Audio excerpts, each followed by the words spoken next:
Hey everybody, Shawn here from the Automation blog and school. And this week on the Automation podcast, I have Malachi from Elite Automation on to talk to us about his company and some cool applications they've been doing with AMRs. Malachi, thank you for coming on the Automation podcast. Very excited to hear all about Elite Automation and what you guys do over there. But and I got to say, I love the name. But before we get into that, could you tell the audience a little bit about yourself? Because I know you have a very unique journey through automation and how you got to founding this great company. Sure. Yeah, thanks for having me, Shawn.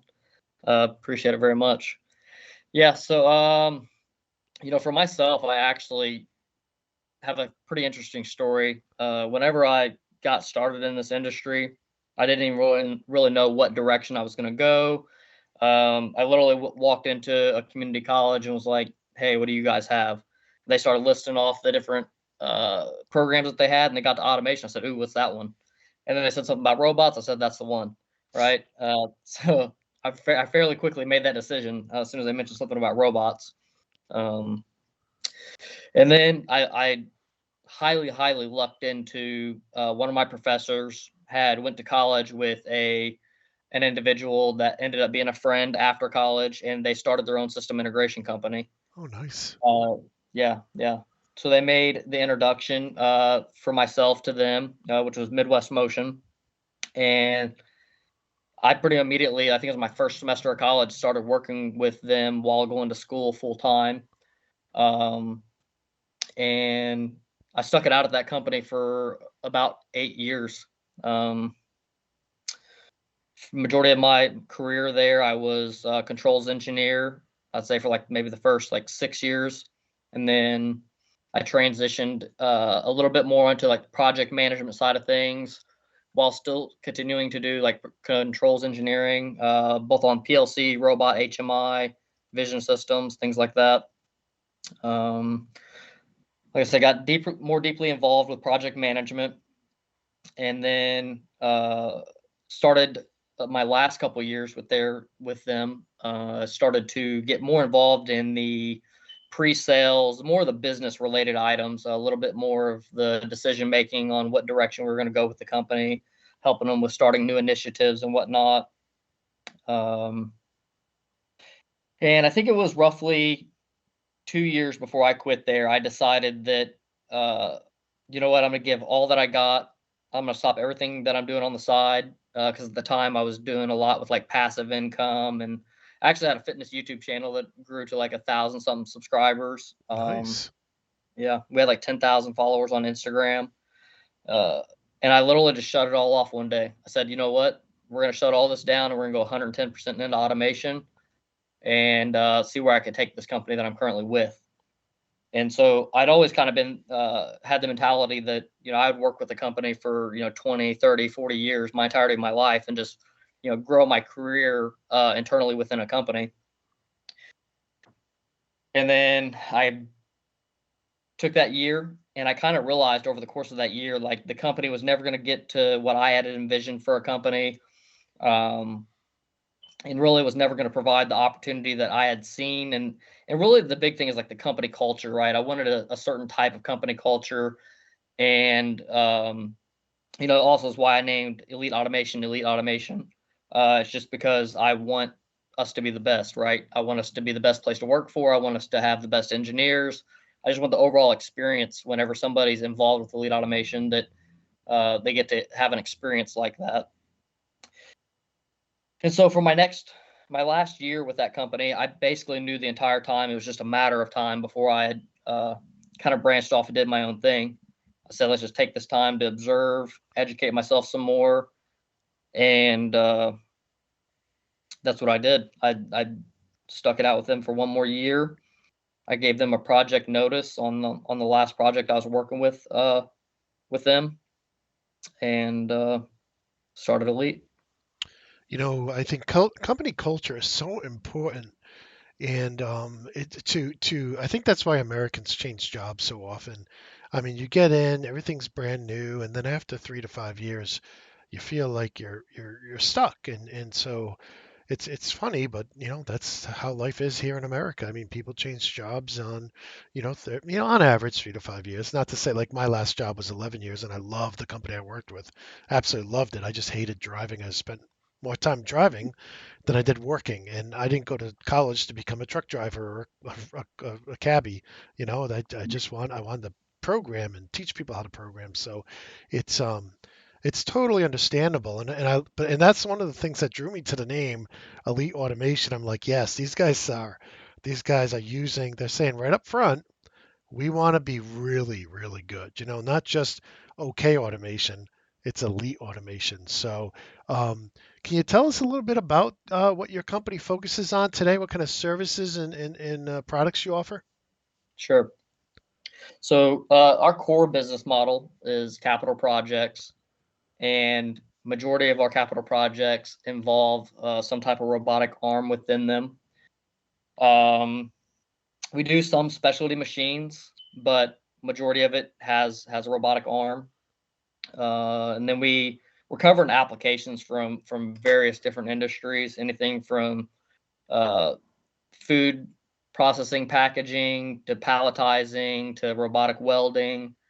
And as we've grown as a company, we've hired individuals that can cover those different resources that are needed.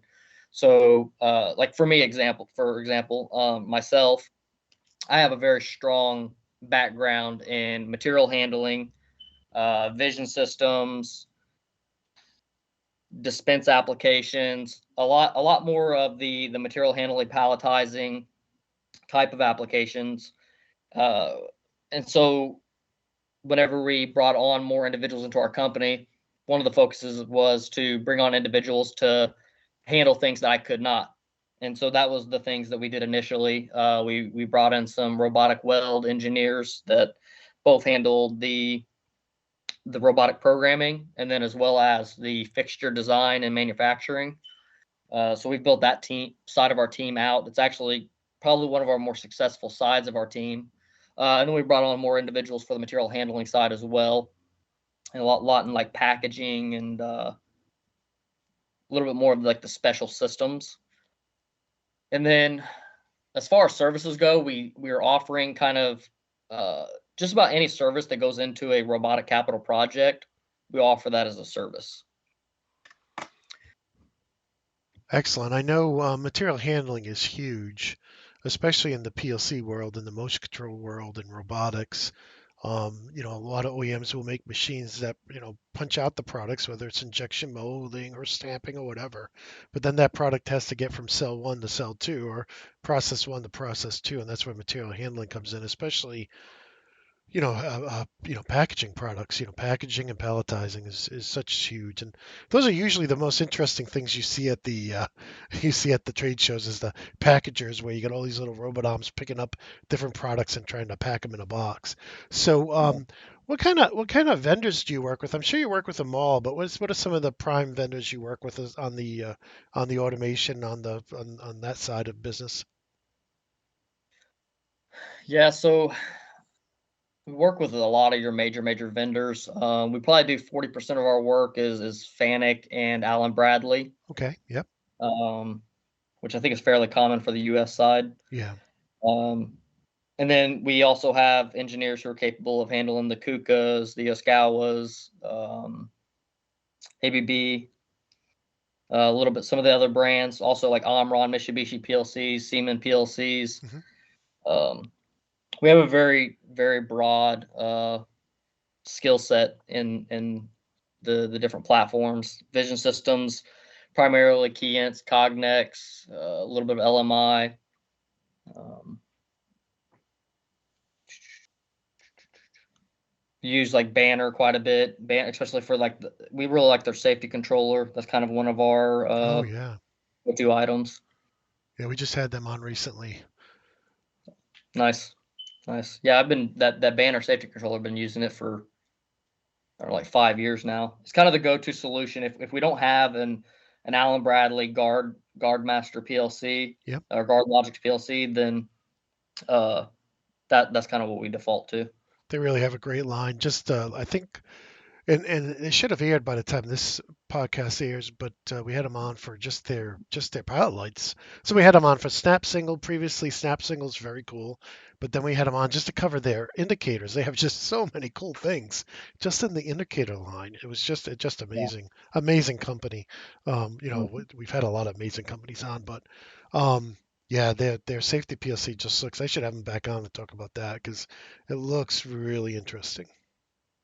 Yeah. Yeah, it's very user friendly, and for us, we really like to have the flexibility whenever we engineer our systems. One of the things we try to do is like over engineer. So we're using like CIP safe, we're using programmable safety controllers, and almost never using like safety relays alone. It has to be a really small project for us to use safety relays alone, because for us, spending the extra $300, $500, whatever it may be, it's worth spending that money on a project, even when they're smaller projects. Mhm.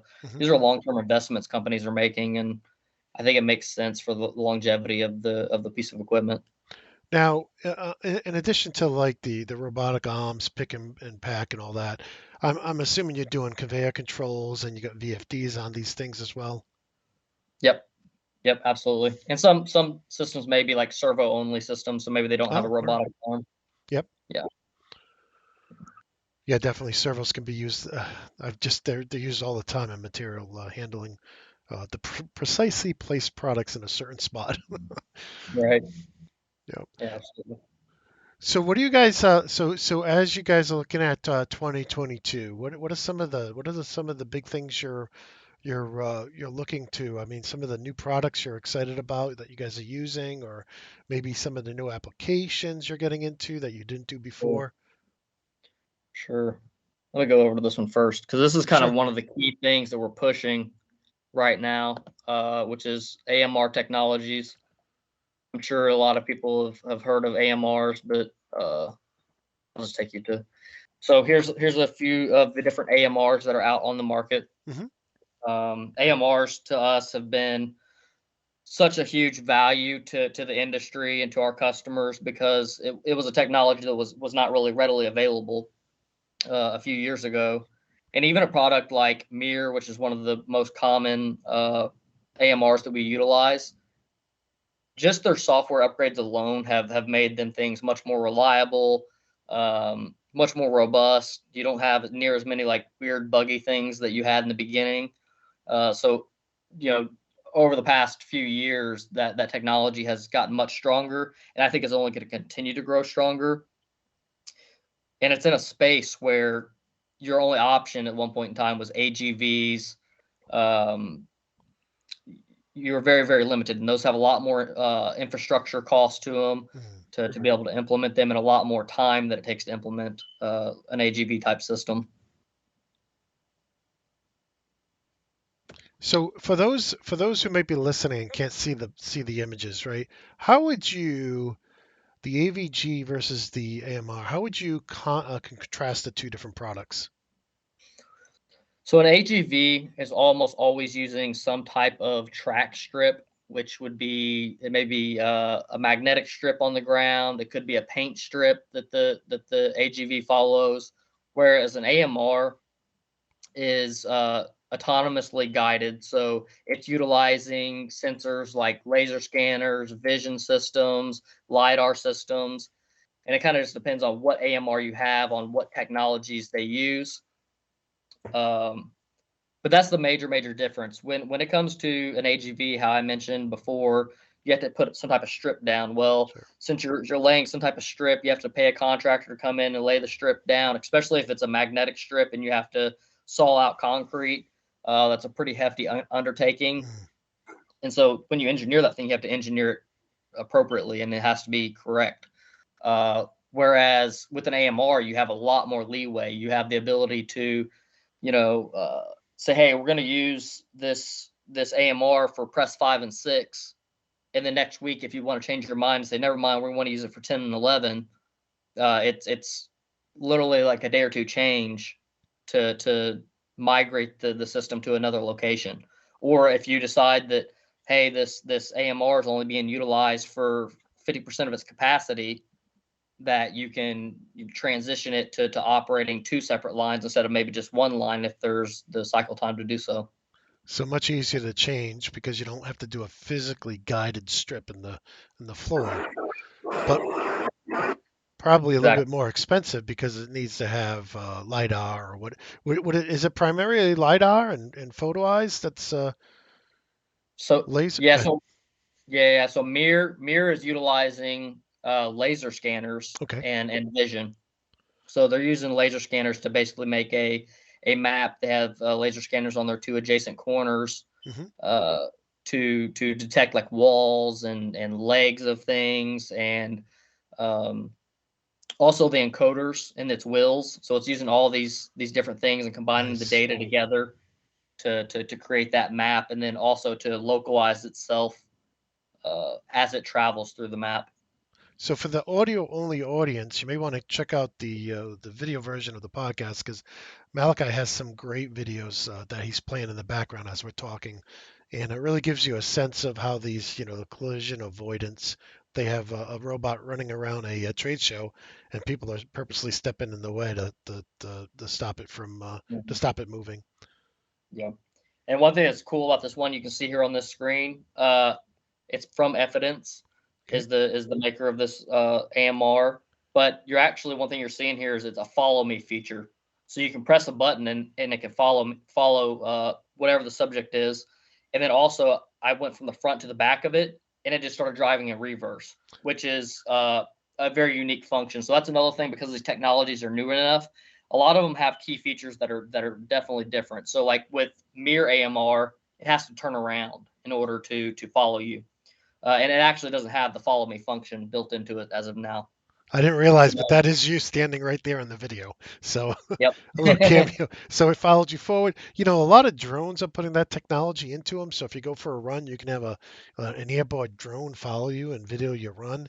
And I think that's cool. That it's making its way down to the manufacturing and shop floor with AMRs. That's very cool. Yeah, absolutely. And also like with that one you've seen there, it's also an outdoor rated unit. Oh, all right. Yep. So like that's another big thing. So it's like a lot of these things. It kind of depends on uh, what the use case is. So the other AMR that you just seen was, the follow me function can be utilized where if you don't even want to teach it, right? You don't even want to teach it targets and positions. You just want to say, hey, follow me. I want to put stuff on you and I want to continue to walk and I want you to follow me wherever I go. Uh, so it's just a different way of working. Shall that manufacturer want to prefer working that way, or if they have a process where it makes more sense to work in that way? I could definitely see that being useful in a big yard where you have a lot of heavy stuff and you can't carry it all on one trip. Absolutely. So this is kind of just the built-in top module for lifting up pallets. Just showing a demonstration of that working. This Very one, cool. This is an AMR model. yep, Yep. here, yep. So it's And going this, underneath the pallet and it's going to pick it up. Yeah, all right. So yep, as the top of the unit raises yep, up and lifts the pallet off of the stand, and now it can take it wherever it needs to go. yep. Yeah. And so this top module right here for this particular one, it's like a purchase item, uh, and they come without it. So it's one of the things like that's our job is to like spec that out and Hmm. determine what the actual application is in need for. It also has for the audio audience lots of lights around it. So this autonomous vehicle has all kinds of safety lights on it, blinking lights to let you know what it's doing. It's moving, it's stopping, it's reversing. So very well thought through. Personal safety is apparently a very big thing with these. Yeah, absolutely. Yeah, and another thing's nice too about those lights that you mentioned. Hmm. They're also like status indicators. So it's letting you know like, hey, am I trying to map to go to a location? Am I currently on a route to a location? And you can actually program them in to do what you want. So like if you wanted to say going to press one, if you wanted that to be red, you could have it be red. If you wanted to press two to be yellow, you could have it be yellow and just program in whatever colors you want the indicators to be based on whatever job it's doing. Now, how do you typically communicate from your control system to one of these AMRs?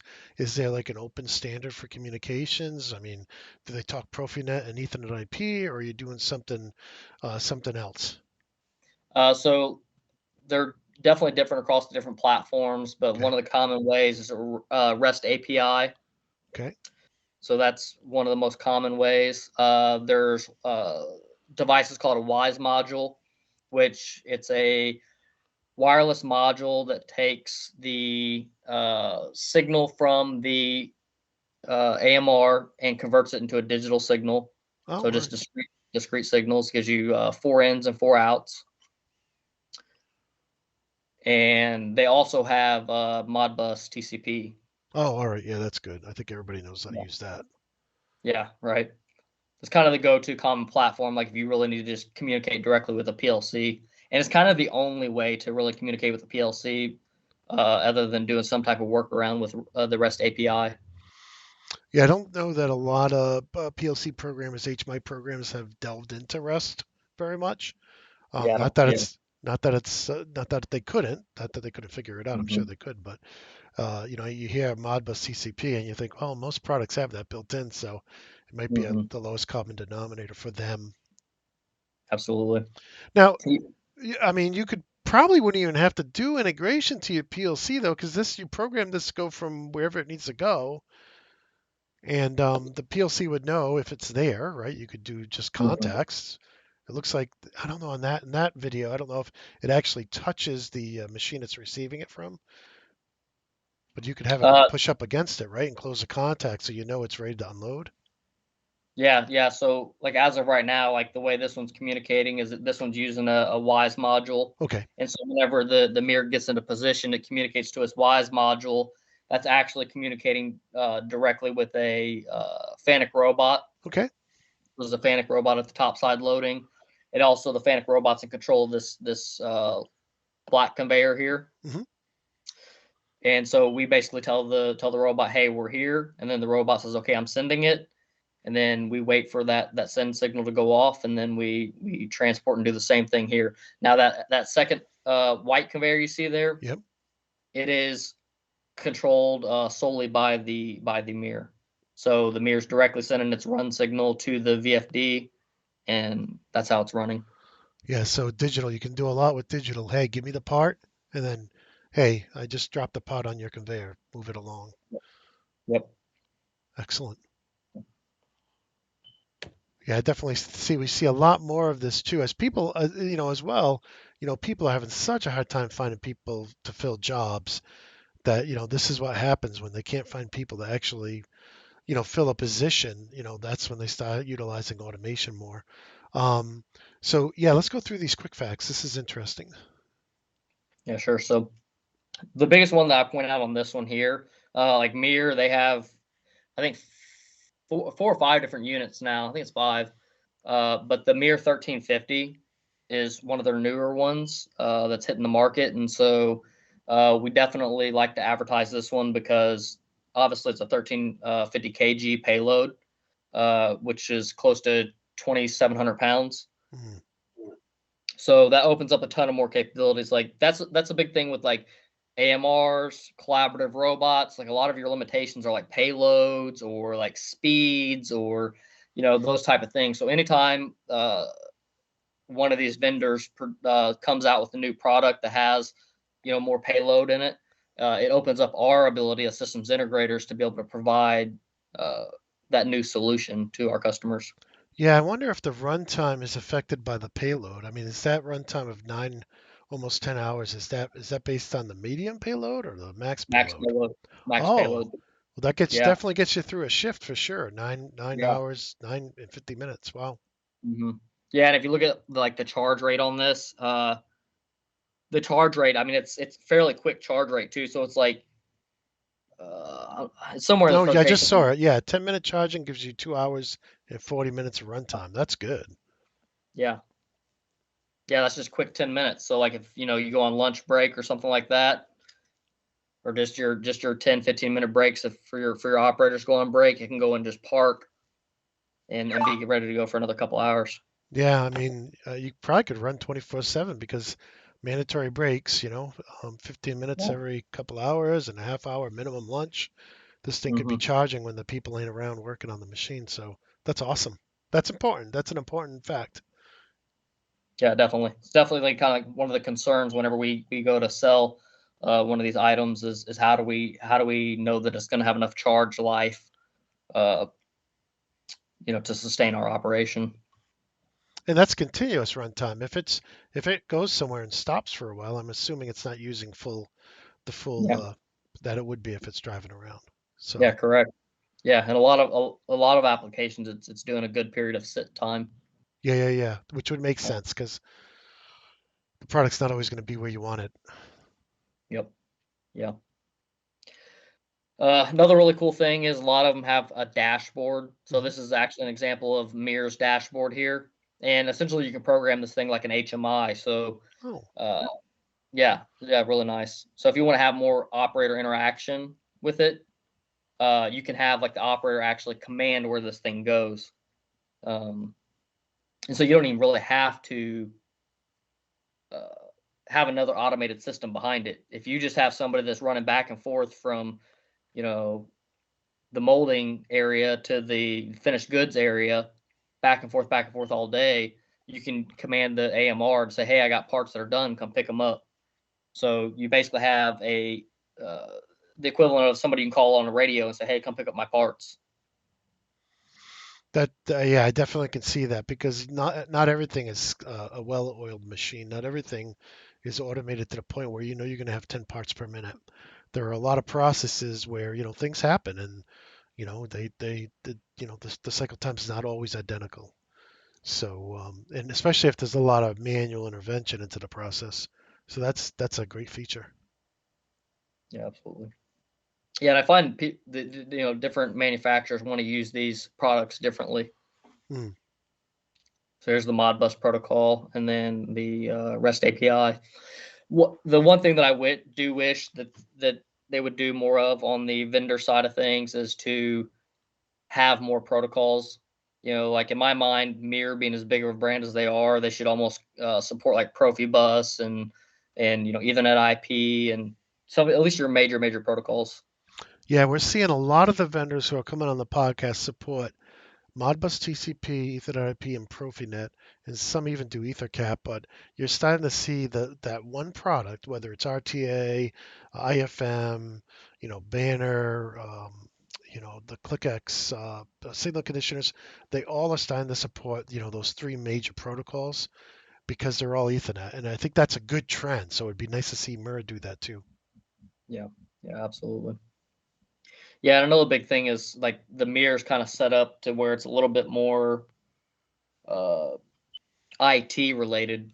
So they're expecting like that it's going to be ran from like a website or something. I Hmm. think that was kind of like their goal and their strategy, but I think the actual use case is, your plant level individuals are the ones utilizing these machines. So what you're showing here is two options. One is strict. If there's something in the way, it doesn't do anything. It stops. Hmm. And the other one is if there's something in the way, it'll try to go around it within some certain parameters. Yep. Yep, and so that's a programmable function. So like if you needed to keep a strict follow line, maybe there's human aisle walkways on either side of the mirror, and you said, hey, I need you to be in this strict path. You can program it to have the strict path or have more of a autonomous path where it can re-navigate which way it travels. Very cool. Yeah, and then within that, you can do things such as program like forbidden zones. If it has to cross a walkway, you can make it go across the walkway much slower. Hmm. So that way, if it does have more human interaction in that area, that it has enough time to react. This right here is an example of a mirror tending a robotic cell, so a palletizing robotic cell, and the mirror handling all the offload and bringing of the fresh pallets to the robotic system. And so I think this is also a huge area where you're going to see a lot more AMR technologies, and you're also going to see these utilized in many different ways. Some of them maybe, the pallet just gets picked up taken to a stretch wrapper, maybe the same AMR or another AMR takes it back to a like finished goods area. And an easy way to implement would be you just have one fork truck driver that stays like in one common area and is handling all the products the mirror is bringing it, Mm. versus having a ton of fork trucks all over your plant driving around picking up these things. You can have less people on fork trucks just doing the final storage, or you can go to a higher, more advanced level system where the AMR handles the complete storage. Yeah, I could definitely see the AMRs bring in somebody who's loading a truck. They bring the pallets over to him, and then he has to, because that can be tricky loading a truck. He actually uses his forklift to do the final truck loading, but the AMRs come over and at least queue up the pallets for him, so he doesn't have to run all the way to the machine or to each of the machines. Um, yeah, very Mm-hmm. cool. Yeah, and another big one we'll see is customers using storage racks. Right. Hmm. So then you have to go to a fork. If you're going to use an AMR still, then you have to go to a fork truck style AMR, um, which is not always the best use case, and they can be much more expensive as well. Yeah, I know a lot of automated warehouses have those, and they're guided. They're guided forklifts, but they'll take in a pallet, and based on the barcode or whatever that's on it, they'll put it in a particular bin. But getting it to that forklift typically in the past was done by a human, and of course now the AMR could take it anywhere, across the plant floor. That Yeah, was absolutely. excellent. That was very excellent. That's and I don't know that we've had anybody on to talk about AMR, so I appreciate you digging into that. That seems like it's a big part of your business these days. And if anybody is interested, you can, of course, see eliteautomationusa.com, and you can see the phone number there. They can give you guys a buzz and talk to you about that. Was there anything else you wanted to cover today? Yeah, yeah. I can kind of briefly just go through some of the other things that Oh, we yeah, we please. cover. So, like I mentioned, we're doing a lot of weld fixture design and fabrication. So, there's just an example of some of the fixtures that we've done in the past.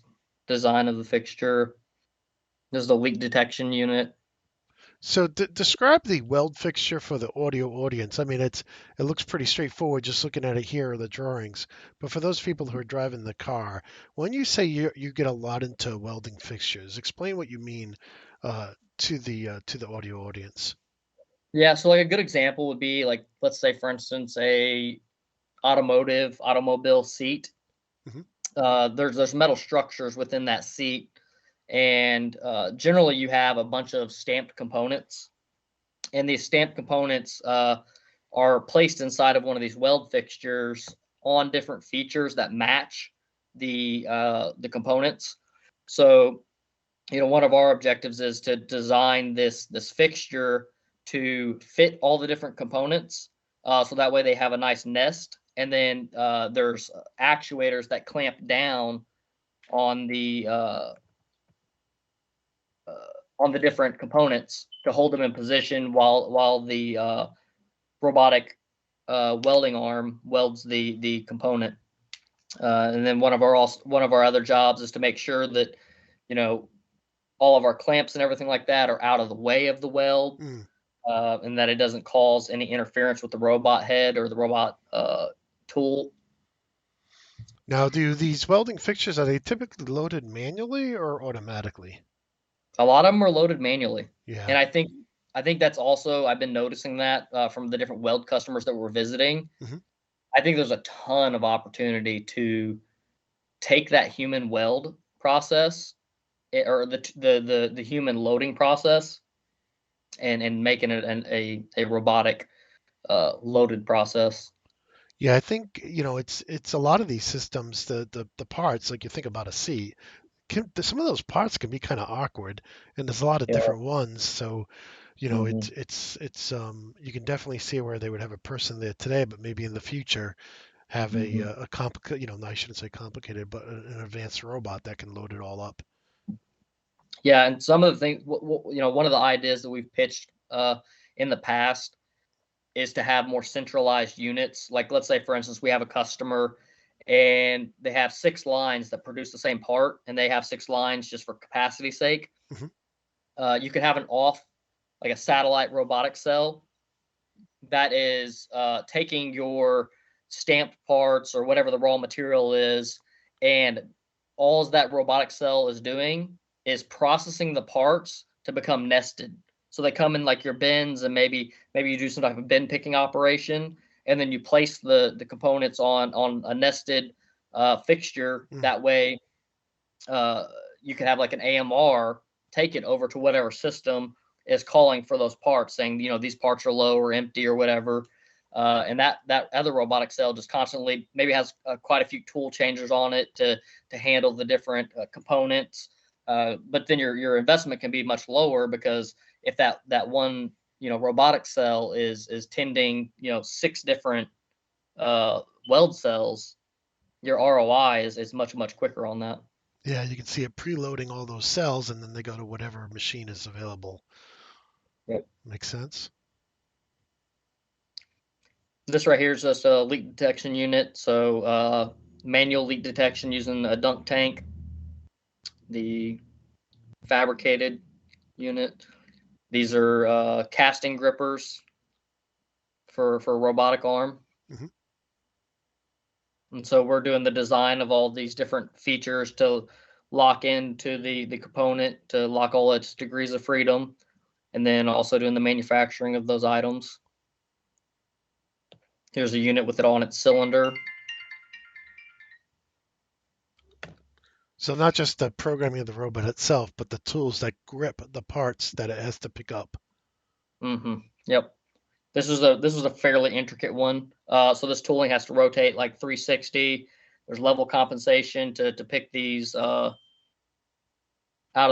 pick these injection molded pieces out of the mold. Mm-hmm. It's actually a three-step process. So we have to load in a bearing. We have to overmold on top of that bearing, and then we have to pick the overmolded part out and take it to another injection molding press to overmold it for a second time. Oh, all right. Yeah, that one was pretty intricate, and it's using vision and lasers to ensure that the mold open position is in the proper open position, to ensure like the robot doesn't crash into the die. And this is kind of just a small special purpose machine. Some of the conveyor stuff we've designed in the past.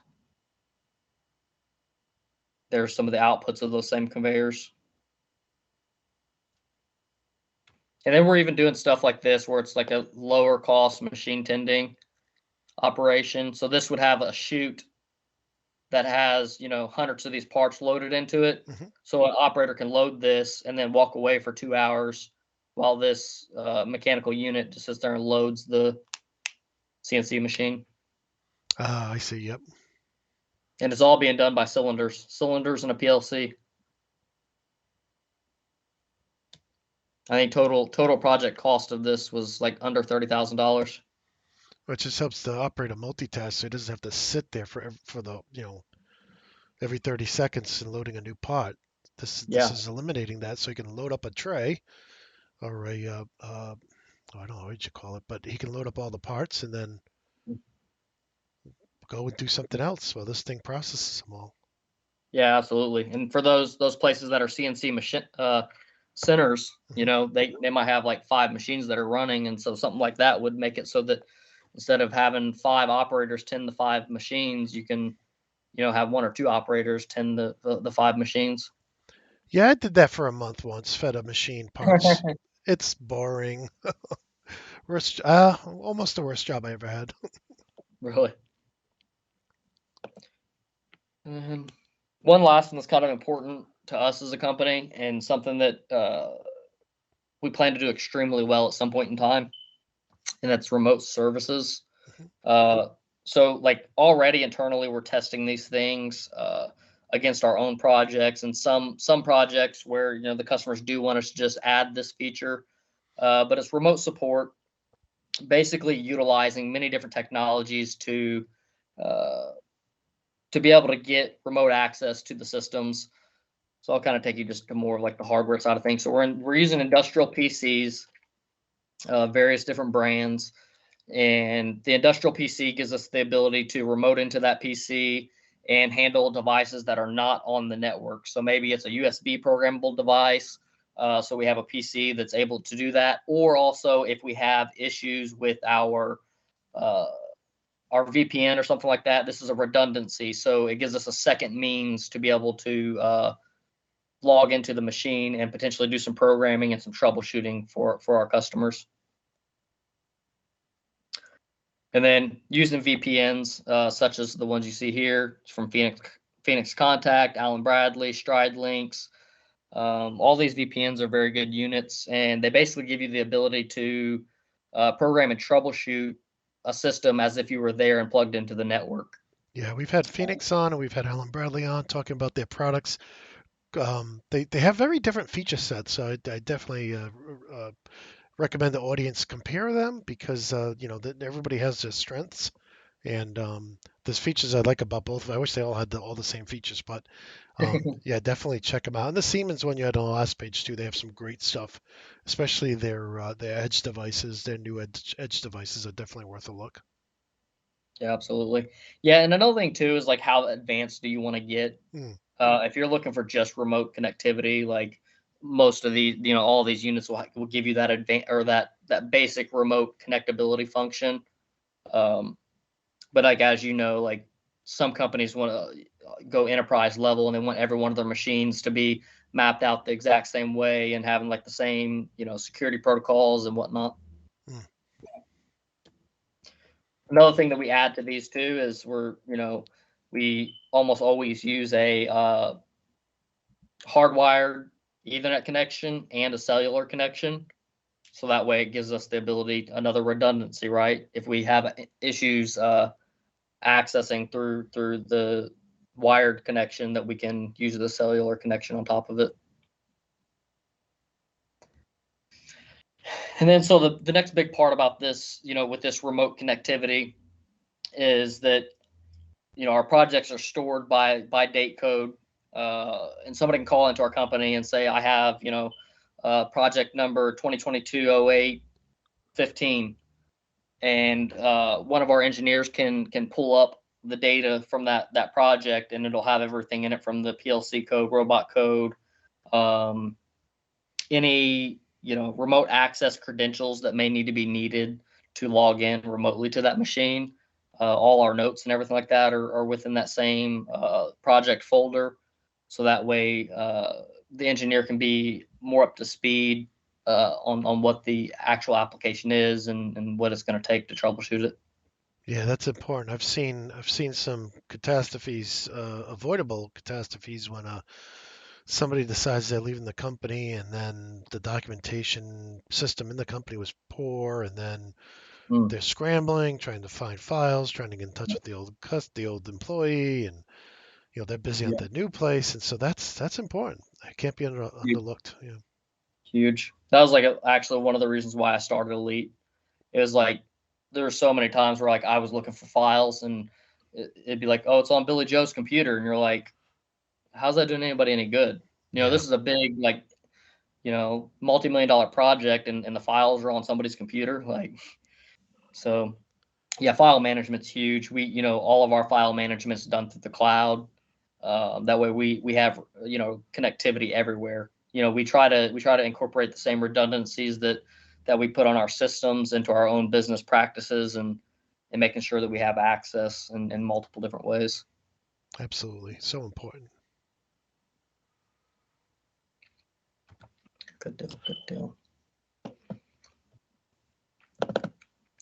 And we have more presentations and whatnot for some of the different things we have. Some of them are that I'm not showing here. It's just because we don't have approval to show like on the internet. Some things we have approval to show during customer meetings. Sure. So we got like different security levels for the different things we're allowed to show.